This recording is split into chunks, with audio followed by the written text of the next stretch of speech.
బ్రహ్మర్షి పితామహ పత్రిజీకి ఆత్మ ప్రణామములు. శ్రీ లలితా సహస్రనామ రహస్య అద్వైతామృతం. శ్రీ గణేశాయ నమః. ఓం శ్రీ మాత్రే నమః. చంపకాశోక పున్నాగా సౌగంధికలశత్కజ. మానవ శరీరంలో 4 గ్రంథులు ఉంటాయి. అవి బ్రహ్మగ్రంథి, విష్ణుగ్రంథి, రుద్రగ్రంథి మరియు పీయూష గ్రంథి అనే 4 గ్రంథులు ఉంటాయి. మన శరీరంలో 6 చక్రాలు ఉంటాయి మై డియర్ ఫ్రెండ్స్. మూలాధార, స్వాదిష్టాన, మణిపూరక, అనాహత, విశుద్ధ, ఆజ్ఞ. సహస్రారం అన్నది స్థితి. ఈ చక్రాలన్నిటి గురించి మనం కొద్దిగా తెలుసుకుందాం. మూలాధార అంటే మన వెన్నెముక చివర ఉండే చక్రం మూలాధార. స్వాదిష్టాన అంటే సెక్స్ చక్ర. మణిపూరక అంటే మన కడుపు భాగంలో ఉండే చక్రాన్ని మణిపూరక అంటారు. అనాహత అంటే గుండెల దగ్గర ఉండే చక్రాన్ని, గుండెల మధ్యలో ఉండేదాన్ని అనాహత చక్రం అంటారు. అలాగే విశుద్ధ అంటే గొంతు భాగం, గొంతు మధ్యలో దాన్ని విశుద్ధ చక్రం అంటారు. అలాగే మన నుదుటి భాగంలో దాన్ని, ఆ ప్లేస్ని ఆజ్ఞాచక్రం అంటారు. అంటే ఆ ప్లేసెస్లో చక్రాలు ఉంటాయి అనేది మనకి తెలియచేయబడి ఉంది.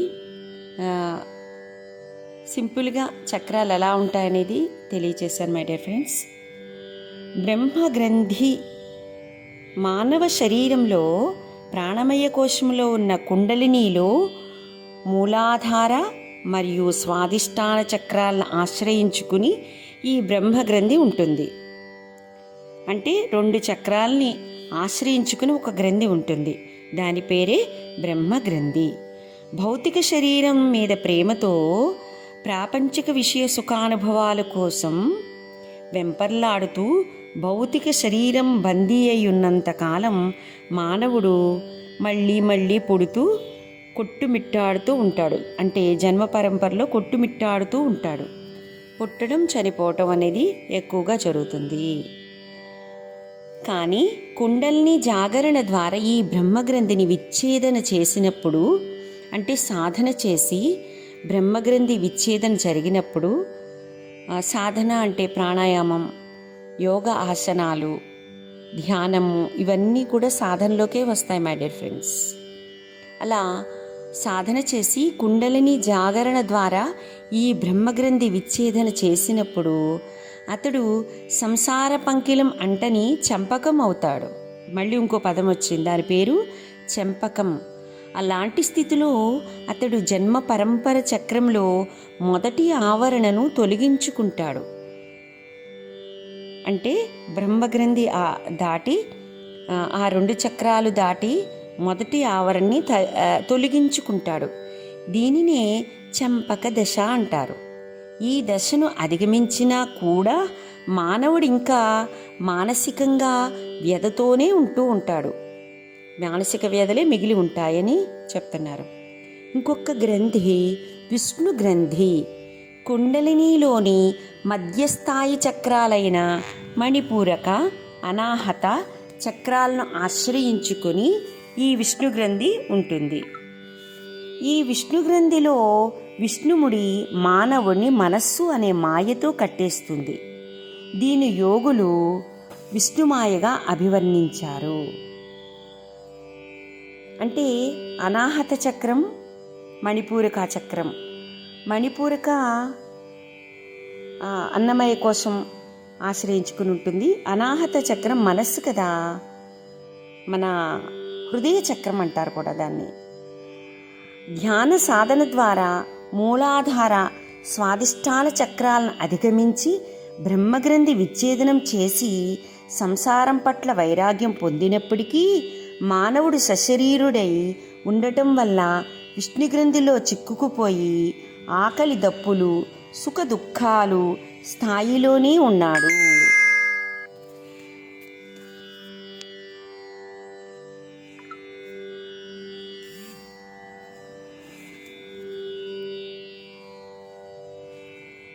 మరి కుండల్ని జాగరణ అయితే ఆ బ్రహ్మగ్రంథి తర్వాత విష్ణుగ్రంథి విచ్ఛేదన చేసి ఆ యొక్క విష్ణుమాయను అంటే మనసును అధిగమించినప్పుడు ఆకలి దప్పులు సుఖదుఖాలు అనే సకల శోకాల నుండి విముక్తి పొంది అశోక స్థితిని పొందుతున్నాడు. అంటే 4 చక్రాలు దాటితేనే మనకి ఆకలేస్తే బ్యాలెన్స్గా ఉండటం, అంటే సుఖమొచ్చినా దుఃఖమొచ్చినా ఒకే రకంగా తీసుకోవటం, అలాంటి బ్యాలెన్స్ స్థితికి రాగలుగుతాడు. అంటే సకల శోకాలని విముక్తి చెంది అశోక స్థితిని పొందుతాడు. సీతమ్మ తల్లిని సింబాలిక్గా చూపించారు మై డియర్ ఫ్రెండ్స్. రామాయణంలో అశోకవనంలో కూర్చుంది ఆ తల్లి. అంటే ఆమెకు శోకం లేదు, నిర్గుణ స్థితిలో ఆత్మారాముడితో రమించుతూ ధ్యాన స్థితిలో ఉన్నారు ఆ తల్లి. తన భర్త అయిన రాముడు ఎప్పుడు వస్తాడా అని ఏ యొక్క ప్రలోభాలకు మాయలకు భౌతిక ప్రపంచంలో రావణాసురుడి దగ్గర ఉన్న ఎన్నో ప్రలోభాలు ఆయన చూపించినా సరే వాటికి ఏ విషయానికి కూడా లొంగక గొప్ప వైరాగ్య స్థితిలో విష్ణుగ్రంథి స్థితిలో ఉన్నారన్నమాట. విష్ణుగ్రంథిని విచ్ఛేదన చేసి ఆ విష్ణుమాయని దాటి మనస్సును దాటి ఆమె అశోక స్థితిలో ఉన్నారు. మరి ఆ సీతమ్మ తల్లికి అనంతకోటి ధన్యవాదాలు చెప్పాలి మనం. మరొక్క గ్రంథి రుద్రగ్రంథి. కుండలినీలోని ఉన్నత స్థాయి చక్రాలైన విశుద్ధ మరియు ఆజ్ఞా చక్రాలను ఆశ్రయించుకుని రుద్రగ్రంథి ఉంటుంది. సాధకుడు మనస్సు అనే విష్ణుమాయ నుంచి విముక్తి చెందినా కూడా పంచభూతాత్మకమైన ప్రాణాలతో కూడి ఉంటూ జనన మరణ చక్రాలకు లోబడే ఉంటాడు. ఆ విశుద్ధ చక్రాలు అలాగే ఆజ్ఞా చక్రాలు రెండింటినీ ఆశ్రయించుకున్న రుద్రగ్రంథి కూడా మనస్సు అనే మాయని దాటినా కూడా మనం పంచభూతాత్మకమైన ప్రాణమని చెప్పుకున్నాం కదా, ఆ జనన మరణ చక్రాలకు లోబడే ఉంటాడట. అంత సాధన చేసినా కూడా ధ్యాన సాధన మరింత తీవ్రతరం చేస్తూ విశుద్ధి ఆజ్ఞాచక్రాలను దాటి రుద్రగ్రంథిని ఛేదించినప్పుడు అతడు తన ప్రాణశక్తిపై నియంత్రణ కలిగి పంచభూతాలతో సాన్నిహిత్యాన్ని పొందగలుగుతాడు. ఇది దాటిన వాళ్ళకి ఎవరి యొక్క సాన్నిహిత్యం దొరుకుతుంది అంటే పంచభూతాల యొక్క సాన్నిహిత్యం దొరుకుతుందని చెప్పి తెలియచేస్తున్నారు మై డియర్ ఫ్రెండ్స్. ఈ యోగులు కుండలిని శక్తిని సర్పంగా వర్ణించారు. మన మూలాధారంలో చుట్టలు చుట్టుకుని నిద్రాణమై ఉన్న కుండలిని శక్తి పైకి ప్రవహిస్తూ ఆజ్ఞాచక్రంలోకి చేరినప్పుడు అది పడగ విప్పుకున్న నాగుపాములా పౌరుషంతో నిలుస్తూ ఉంది. అంటే ఆజ్ఞాచక్రానికి చేరినప్పుడు అప్పుడు పడగ విప్పుతుందంటండి మన లోపల ఉన్న ఎనర్జీస్, కుండలినిలో ఉన్న ఎనర్జీస్. అంటే అదొక సింబాలిక్గా చెప్పారు.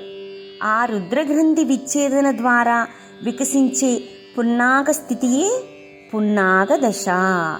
ఇది ఒక దశ, దాని పేరు పున్నాగ దశ. మరొక్క గ్రంథి పీయూష గ్రంథి. ఈ గ్రంథిని తురీయాతీత స్థితిగా భావింపవలెను. అంటే సహస్రారంలో సహస్రాక్షిగా చెప్పబడే బ్రహ్మరంధ్రాన్ని ఆశ్రయించుకుని పీయూష గ్రంథి ఉంటుంది. పసిబిడ్డల మాడుపై అతి మెత్తగా ఉంటుంది కదా, దానిని పీయూష గ్రంథి అంటారు. దీని కేంద్ర బిందువుని పీయూష గ్రంథి లేదా బ్రహ్మరంధ్రం అని కూడా అంటారు. మనం ధ్యానం చేసినప్పుడు విశ్వశక్తి ధారలు ధారలుగా ఆ బ్రహ్మరంధ్రం కూడా మన లోపలికి వస్తుంది. వచ్చి మన నాడీ మండలాన్నంతా కూడా శుద్ధి చేస్తుంది. అదియే మనకి ద్వారం.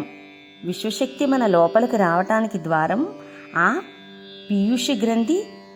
దానిని మరో పేరు బ్రహ్మరంధ్రం అంటారు. కుండలిని జాగరణ ద్వారా సాధకుడు ఈ గ్రంథిని ఛేదించి తానే బ్రహ్మ అని తెలుసుకుంటాడు. మరి అహం బ్రహ్మాస్మి అన్న స్థితి రావటానికి ఇన్ని చక్రాలు దాటాలి మై డియర్ ఫ్రెండ్స్. ఇంత తురీయాతీత స్థితికి రావాలి.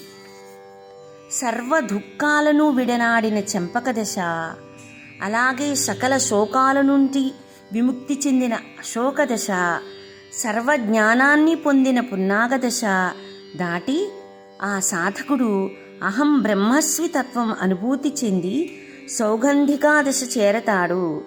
ఈ దశలో అతడు సకల జీవకోటి పైన అవ్యాజమైన ప్రేమానురాగాలతో విలసిల్లుతూ లసత్కచ అన్న భావంలో ఉంటాడు. ఇలా ఈ శ్లోకంలోని మొదటి పంక్తిలో అర్థాన్ని గాఢంగా అవగాహన చేసుకుని అనుభూతి చెందినప్పుడు మన సహస్రారమంతా కూడా కెంపు వర్ణంతో కురువిందమణితో కూడిన బంగారు కాంతులు వెదజల్లే కిరీటాన్ని ధరించినట్లు ఉంటుంది. కెంపు అంటే మనం పెట్టుకునే బొట్టు రంగు అనుకుంటున్నా నేను. కురువింద మణిశ్రేణి కనత్కోటీర మండిత. ఇలా యోగ సాధనలో ఆత్మసాక్షాత్కారం కోరే వారి సాధనానుభూతులు ప్రక్రియలను గుప్త భాషలోనే శ్రీ లలితా సహస్రనామ రహస్య అద్వైతామృతం వివరిస్తుంది. అంటే మనం యోగము ధ్యానము సాధన చేస్తూ ఉంటే వారి యొక్క అనుభూతులన్నీ కూడా ఎందులో ఉన్నాయంటే ఈ అమ్మ యొక్క లలితా సహస్రనామంలోనే ఉన్నాయి. దీన్ని అగస్త్యుల వారు హయగ్రీవుల వారి యొక్క సంవాదం అన్నమాట. వారిద్దరి యొక్క కాన్వర్జేషన్ని మనకి లలితా సహస్రనామంగా మన ముందుకు వచ్చింది. వారిద్దరి మహర్షులకి కూడా అనంతకోటి ధన్యవాదాలు తెలియచేసుకుందాం మై డియర్ ఫ్రెండ్స్. తృతీయావరణంబుగా సర్వసంక్షోభణా చక్రంబును పాలించు పరమేశ్వరీశ్వరి త్రిపుర సుందరి భవానీ త్రిపురవాసీ నివాసము సర్వ సౌభాగ్యదాయక చక్రము చతుర్థావరణేశ్వరీ భగవతి బాలేందు బింబాదరీ పంచమావరణవాసీ సర్వార్థ సాధక చక్రేశ్వరీ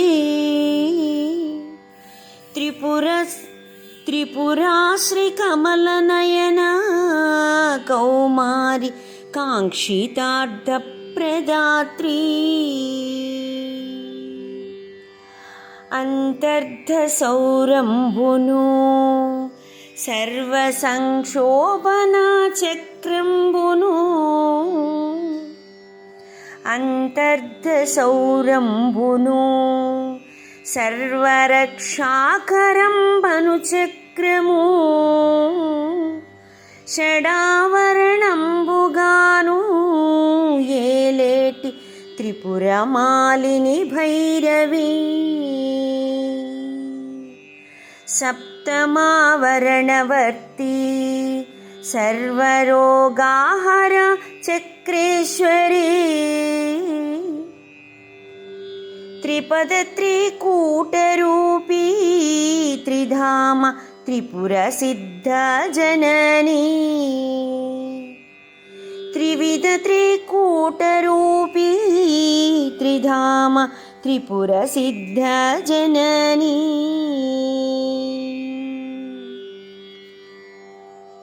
చింతామణి గృహేశీ శ్రీదేవి శ్రీచక్రపురవాసిని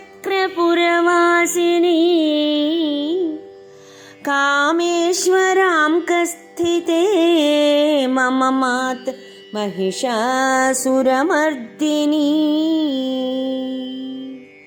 మమ మాత మహిషాసురమర్దిని మమ మాత మహిషాసురమర్దిని.